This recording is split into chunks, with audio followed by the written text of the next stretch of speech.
right, hello there and welcome. My name is Corey Jimbon, and on this very special interview segment, I have someone who qualifies in every sense of the word to be called a big fish. Um, and I think in the course of this interview, we'll also see that when the big fish swims in the small river at some point, it needs to go into the ocean to swim somewhere bigger. Joining me this morning on the program is the Speaker of the IBOM State House of Assembly, the Right Honorable Aniekan Bassey. A very good morning to you, sir. Yeah, thanks for having me, Courage. Courage Bono. Yes, sir. Thanks for having me. Okay, so I'd like to start by asking how you're doing, how the campaigns are at the moment. I know you're in the heat of the campaigns and everything. Yeah, it's quite hectic, though thrilling. Thrilling? Yeah, very, very thrilling because we've been going through a lot, campaigning from units to villages to wards and going around all the local government. Okay. So I believe it's quite encouraging. Okay. Because we've been able to, interface with the electorate, which is the most important thing. Okay. All right. So I'll announce now that we have a number of journalists joining us. Mr. Freka Nsewo is here with us. Mr. Kufre is also here with us. I also have Aniekan also here with us. Thank you so much, gentlemen, for joining us. We'll start. I know almost all of us here in this room know who you are, Mr. Speaker, but I know the listener out there, there might be someone out there who doesn't know you. So let's get to meet you, sir. Yeah, my name is Aniekan Bassey. I was born 44 years ago in AKWA said. Started my primary school at Christ the King Nursery Primary School at Brook Street. Okay. From there, I proceeded to UI School. From UI School, I went to St. Mary's Science College in Dinabak. Left St. Mary's in 1996. Moved to started my remedial studies in 1996. From there, proceeded to pure chemistry. We stayed for about 7 years in school because of ASU's strike, fall analysis strike, and all that. From there, I moved ahead to have another degree in sociology.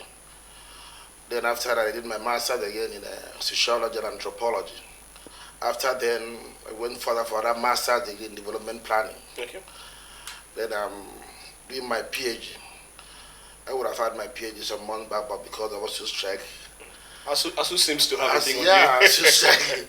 So I'm doing my second PhD again on development planning. Wow. My first PhD was on anthropology.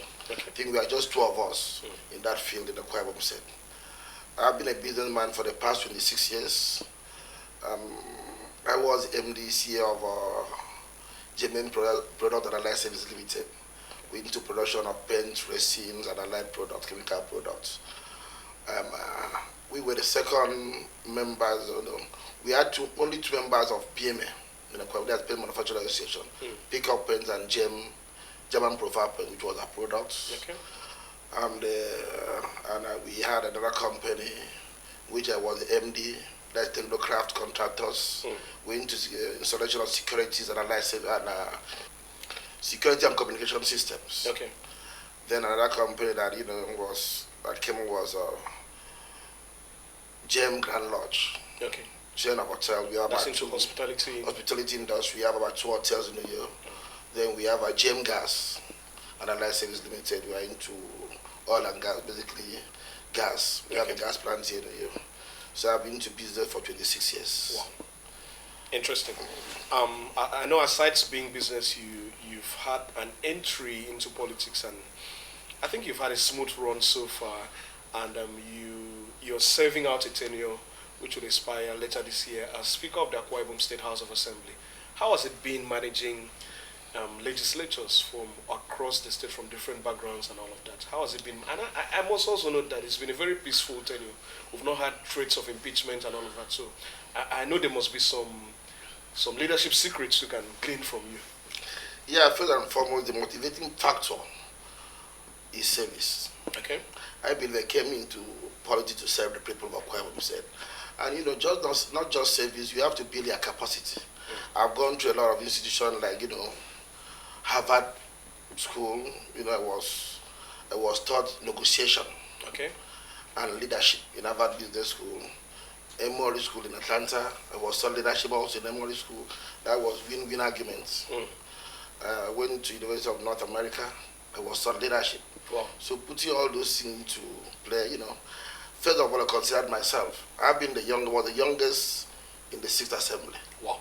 And the second youngest in the 7th Assembly. Considering my position as one of the youngest in the Assembly and, grown up people, I discovered one very, very important thing, that all members are just came on the same level. Then I see myself, first of all, as the first among equals. Okay. So, taking that into consideration, I treat all members with mutual respect. And most importantly, the assembly that, that I'm presiding over is an assembly that our committee speaks for ourselves. Whatever you have to offer, you have to go through your committee. So that independent mindset of members towards, reaching out to their electorate, their committee works, and, whatever you have to offer on the floor of the assembly speaks for you. Okay. I didn't want an assembly that will have the face of an Aniekan embassy as the ruler, but an assembly that will speak for itself, an assembly in which 26 members will be at equal level. I just sit there as the presiding officer, taking decisions based on arguments on the floor. Okay. Not as a PDP member, not as, but just as a judge. Okay. That's one thing people fail to understand, that the speaker is an unbiased umpire that listens in silence.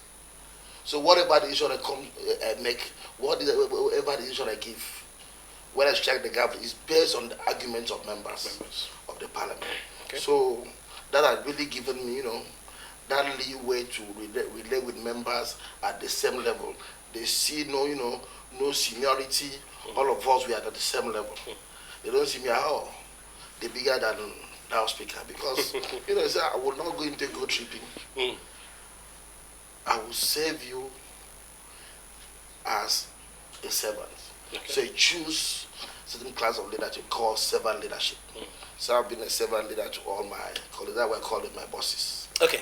So the assembly, the 12th assembly, is gradually winding down. So not the 12th assembly, but the House of Assembly is gradually winding down, and you've decided to throw yourself into the ring yet again.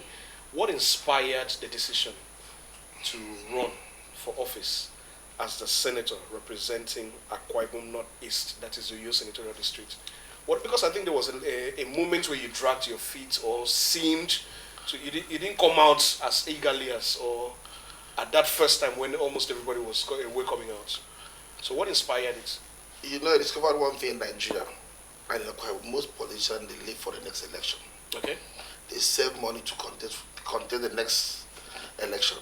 But what inspires me in public service, rendering the needed service to the people. Okay. So, at that time, I was looking at the political climate, what was spring food, the people that will come out to contest, what they have to offer. But, when I search, look all through the aspirants that came out, I discovered that I was in a poor position. So your decision to run was because you thought, those that were aspiring to run did not have enough to offer? Yes, basically. Okay. And you believe you have more than enough to offer? Excellently. One, amongst all the candidates of different political parties, I'm the only privileged person to be a presiding officer, which gives me an edge over every other candidate. When you talk about legislative duties. One, I'll be going to the National Assembly as a former presiding officer. Okay. Which gives me an edge over an ordinary member. In fact, let me put it this way, I'll be the only right honorable in the House of Assembly, in the National Assembly from AKWA. Wow. Okay. I know you're confused. I have an idea. You don't have an idea. You know why people abuse right honorable in AKWA. Yes. You cannot be called a right honorable if you are not a former speaker or deputy speaker. So only speakers should be called right honorable? Yes.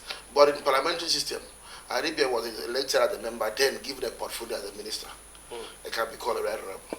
Wow. It's only for speakers and deputy speakers. But it seems to be commonplace that when any second timer in the assembly wants to be addressed, you hear the... That's just in a Kweba right honorable? Wow. It's a rare session, just in a Kweba and Kweba. Wow. Right honorable is only reserved for all speakers, deputy speaker, former and president. Okay. So I'll be going there as a ranking member. Okay. What's the benefit of a ranking member? If the space is open for contest, say for the office of the Senate President or any political office, I'm eligible. Wow. So that gives me an edge over every other candidate from AKWA Northeast. And not just that, automatically it should be given a committee chairman based on the ranking procedure in the National Assembly. Okay. All right. So for the listener or for someone watching us now, because some will be listening, some will be watching, and the person is from the IBOM Northeast and would want to vote for a senator, what unique thing are you bringing to the table? What is that unique thing or that unique reason the listener should say, okay, I'm going to vote for Right Honorable Aniekan Bassey? Yeah, I'm not someone that's very, very conventional. Okay. Is that a good thing? Yeah, basically in politics, life itself is dynamic. Life is dynamic. In most cases, politics also is dynamic. Because you have to look at, I'm a researcher. I've researched, I came up with the point that the most important thing is to give back to the people that elected you the benefits and gains of democracy. How do you do that? It's not just by making laws. Yeah, making laws is one of those things. But in our climate, because we are a minority, how many laws have been signed by the president? In most cases, the president vetoed most of the private member bills. As the speaker, I know most bills signed by the governor are basically executive bills. So I would be deceiving myself saying I'm going to the National Assembly to make laws. How many will be signed by how many of those laws will be signed by the president? So I have this unique way of, drawing and negotiating what is due to my people. Take, for instance, we are the second largest producer of crude oil in Nigeria. Can you see anything or any structure or any industry or anything within AKWA that portrays that particular fact? No. Take, for instance, 20 or 40 billion was given for shoreline protection. We have the longest shoreline in Nigeria. None has been given to an AKWA. The gas pipeline running through my community, you know how much is being paid? 10,000 naira a month for protection and clearing of the bushes around the gas pipeline. But in the same country, the same Niger Delta, up the Delta State, they are fighting over 40 billion naira shoreline gas pipeline, gas and oil pipeline protection contracts. Wow. Those are the kind of things I want to legislate over. Those are the kind of things I want to negotiate for my people. Okay, take into consideration appointments of, public servants, civil servants.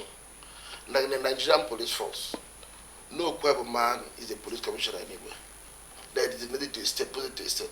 But we have over 5 or 6 AKWA mites at that level, sitting under the tree at the police force headquarters, Abuja. Some being posted to schools. Those are the kind of things I want to intervene. How many young people in AKWA can boast of security vessel or food vessel in any oil industry, in the oil industry? None.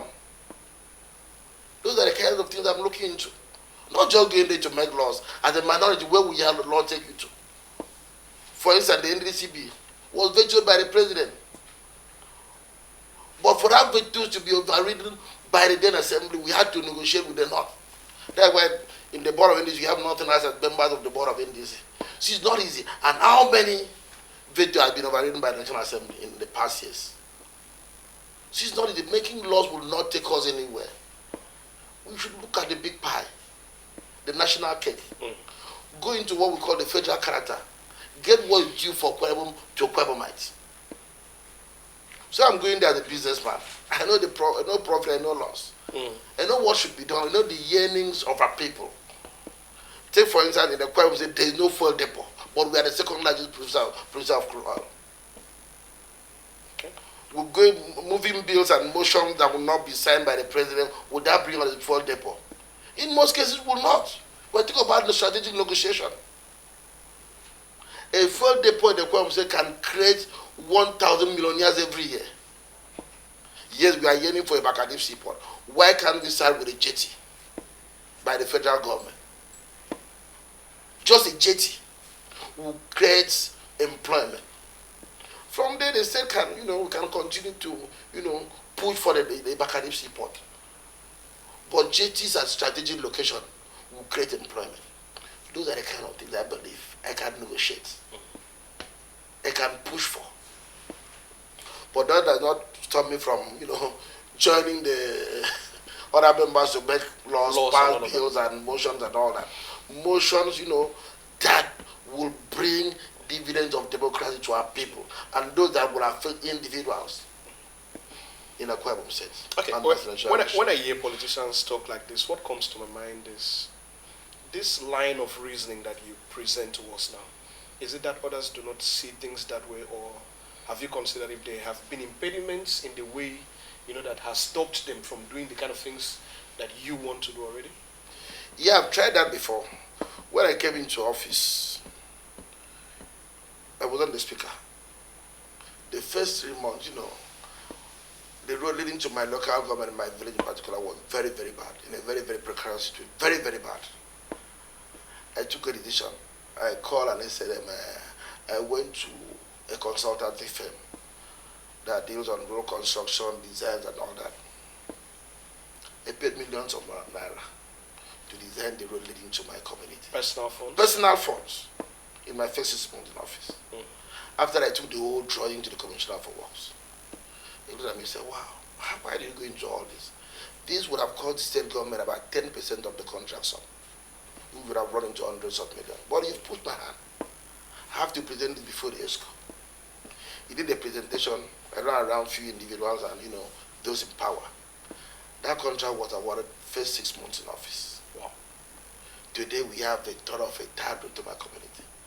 It's called strategic negotiation. You don't need to shout. You don't need to make noise. When you say you don't need to shout, this is news to me. This thing you're saying right now is news to me. And so if your people who are supposed to elect you do not know that you've done things like this and you have, leadership qualities like this, how are they supposed to elect you? Even the Bible says, where the carcass the eagle shall gather. That's why my people have been electing me. And they have that confidence in me. That they're going to elect you again. That I'm going to produce the needed results. It has never been this good in Iran. Wow. Everybody can attest to that fact. It has never been. All the Iran is a construction site right now. I believe, say what was there in my first time that I went on the other side to those roads, Notro Run Road, Tongue and all that. Were you there? That I think I remember this. Yes. That's what brought forth what is happening in Iran.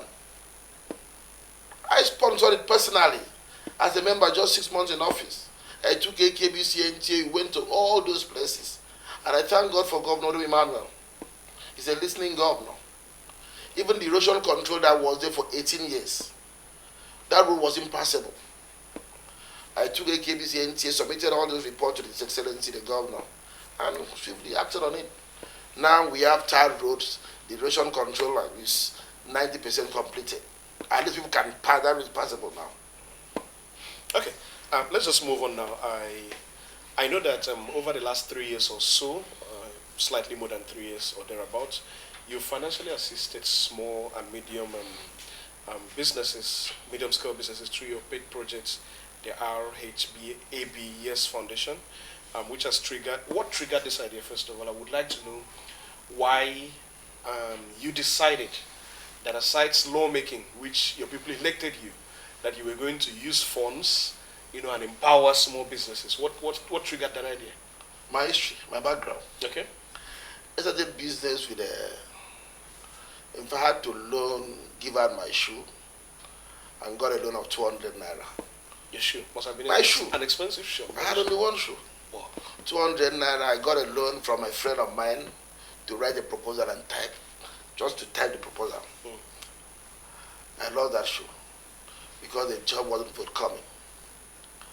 So after then, I was always roaming the street looking for contracts. I got my break very early in life. Since then, I promised myself that if 200 naira could make so much meaning to me, that young people that that can have that, that will change their lives without giving out their shoes or giving out any of their property on loan. So when I came into that assembly, we first started with normal what we call empowerment. Yeah. And my first empowerment, I gave out over 12 vehicles, went for 12 vehicle bikes, over 20 million naira seed freight for business people.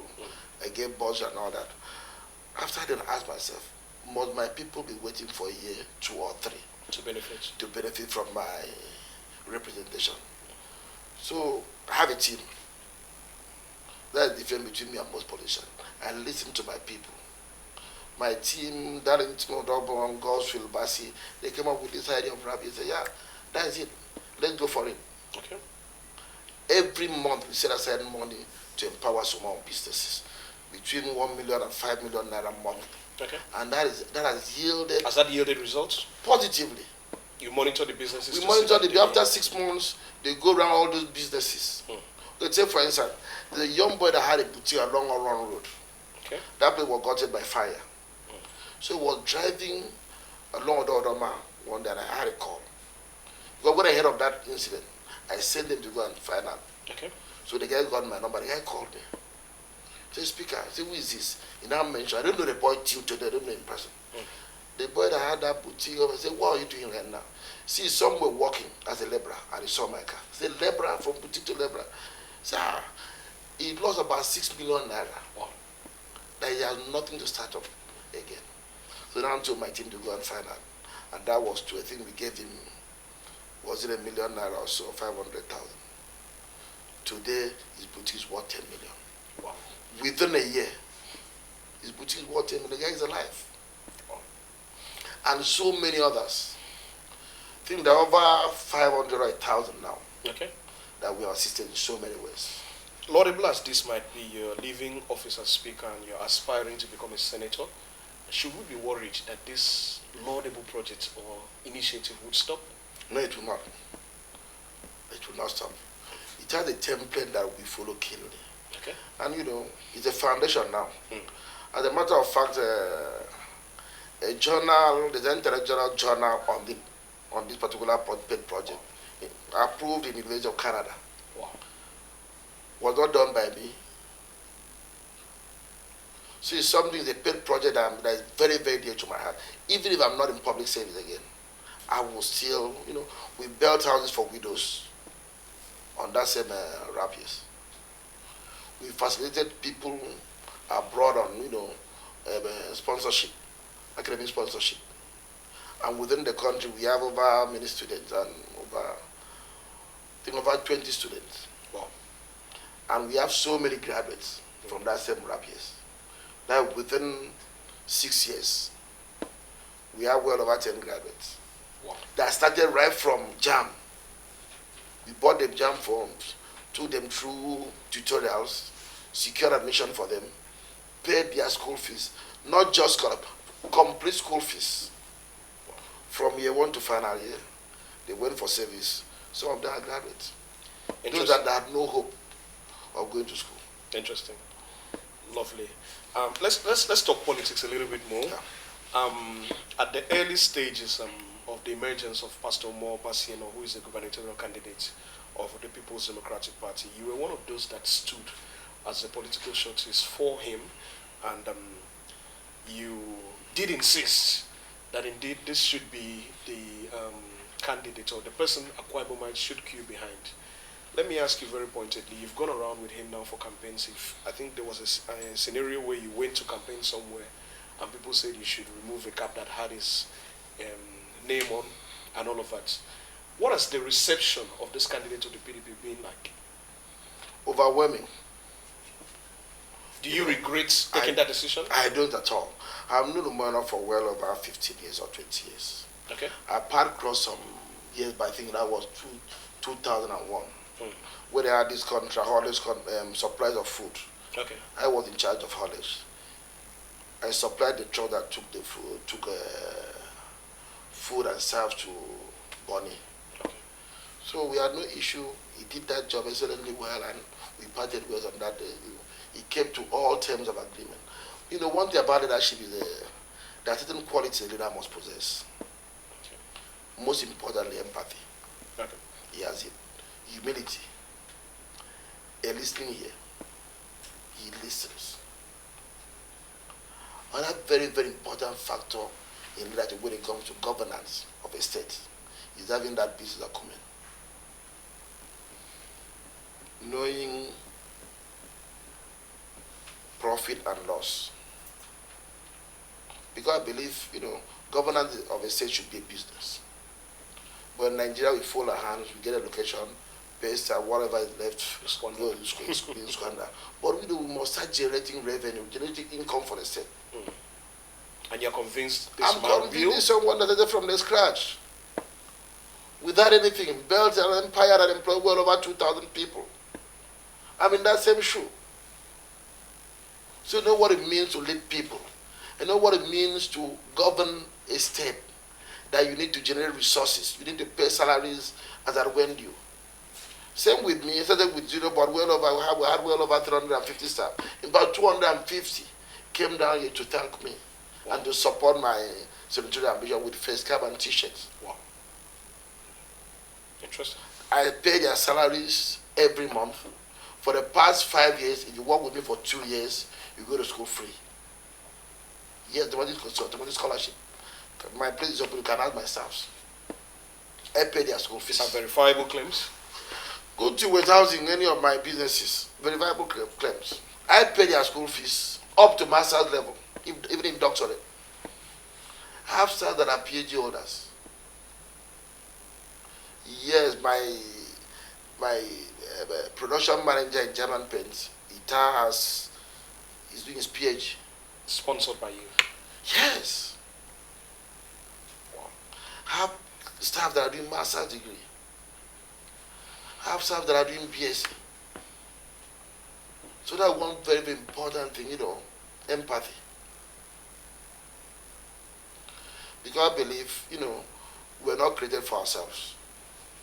We're created to reach out to others.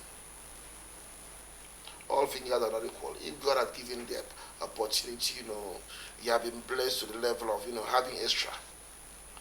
Then you have to look at your neighbor, reach out to your neighbor. So more than have this particular quality, empathy, humility, and listening here. Most importantly, a good businessman. Tested, not an opportunist. Okay. I'm still talking politics. I'll take some of the questions coming in from some of my colleagues here. There's a concern here. It says, we have seen many politicians in your mood who were performing well at the state level but got lost in the fray of national politics. What experience are you taking to the National Assembly in order to stay politically relevant and afloat amidst ethnic and religious considerations? Yeah, depending on what you mean by got lost. Don't forget I'm the Vice Chairman of Speakers Conference in Nigeria. Okay. And don't also forget I'm the Chairman of that conference in South. And over 6 or 7 of my colleagues are going to the National Assembly. By the grace of God, 4 will be governors. So I've been at that level of politics. And I'm a member of, executive member of Commonwealth Parliament. Okay. And I even forgot to tell you, I'm the only Nigerian that is certified at Commonwealth Parliamentary Academy with 4 certificates. The only Nigerian. Wow. So at least that gives me an edge over so many people. I will leverage on that, my connection, to become very, very, very, very relevant in national politics. That one I was asking it depends on what you mean by being heard. Well, most people just standing on the parliament and moving bills and moving motions or supporting motions. It's called the parliament and exhibition. That's not where the real thing lies. So what if we do that for 4 years and come back without any results? No employment for our people, and not attract any industry or federal government agency to acquire them, no gainful employment for our people, but every day I can stand at the parliament and take pictures and, speak eloquently. And, I'm heard, but what's the result of being heard? So you're more about the results? I'm more about the results. As a businessman, I'm more about the results. Do you see Dangote making noise?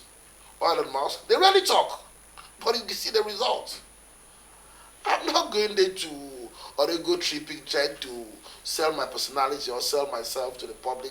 Wow, this guy is very intelligent, he's so eloquent, can talk, can speak, everybody should know him in Nigeria. No. I'm going there for results. Okay. That's the most important thing. Okay. And within 1 year, I will show you my scorecard. Okay. Perhaps that should lead me to the next question, which is, Mr. Speaker, what type of senator do you intend to be for the people of Uyo Senatorial District if you win this election? I believe all that I've just said, but that particular position is encapsulated in what I've just said. Okay. I will be very, very accessible. Mm. That will not change. Being a senator will not change my personality. And most importantly, I will try as much as possible to bring back dividends of democracy to our people. Okay. Within the first 1 year of them, I'll do something that is very, very tangible, something that can be seen, something that can be felt. Okay. So my concern for you, these are personal concerns, is majorly that you are unassuming. If I did not sit with you this morning on this program, I wouldn't know some of the things I know. So are you making efforts? Because, you know, the Nigerian politician must not just be good, but must also be seen to be good. Are you making any personal, or is it a deliberate policy of yours to conceal some of these achievements and only produce results? Is this a deliberate policy of yours? In that's why I like my boss. In most cases, they choose to do his part. When I ask him, why don't you make now, like what everybody said, he said, Speaker, the result will speak for itself. The result will speak for itself. You can remember Goodluck Jonathan, today we miss him. You can remember Maruja Ayadwa, today we miss him. We're the noise makers. That's why I told you something. That I'm not there to push my ego. Okay. To get publicized. I'm there to create an impact within my constituency, which is the Akwa Ibom North-East, and by extension of Akwa Ibom State. Okay. So, I'll still be my own achieving self. Okay. So on for last words on the program. This can also be your pitch to the people of Uyo Senatorial District. What are your last words on this program today? Yeah, that the electorate, my last word to the electorate. The electorate who are listening to us right now. Yes. We have a candidate from other political parties vying for the same office. Yes. I will tell the electorate, my last word for the electorate is that they should ask the candidate what they have achieved before, what they did before. Because basically most of them have been in government for the past for 1 or 2 terms. What was the achievement when you were in government? Don't tell me what I will do for you. What did you do before now? I think that would be the best. That would be the yardstick of knowing who will be the best. Okay. Most importantly, I'm happily married. Happily married. Okay. A very beautiful woman. Okay. Well, I wouldn't ask if that's a verifiable claim. But Mr. Speaker, I just must leave it here, and I do wish you very well at the polls, and we pray we meet again like this after the polls, and it will be congratulations afterwards. Sure. So thank you so much for coming on the program, and we also thank you, our listener and our viewer. Whether you're listening, whether you're watching, thank you so much for joining in on this program. My name is Courage Mbun, and it's been an absolute delight doing this. I had the pleasure and honor of doing this with my colleagues. Mr. Freken Sewo of the Mail newspaper has been here with us. Mr. Kufre Etuk of the Dune, I hope. The Crest newspaper has also been here with us. Also from AKBC, Mr. Aniekan. He almost shares the name with his Director General. But I just must thank you, gentlemen, for doing this with us. And we thank you, Mr. Speaker, for coming on the program. Thank you. Thank you for having me.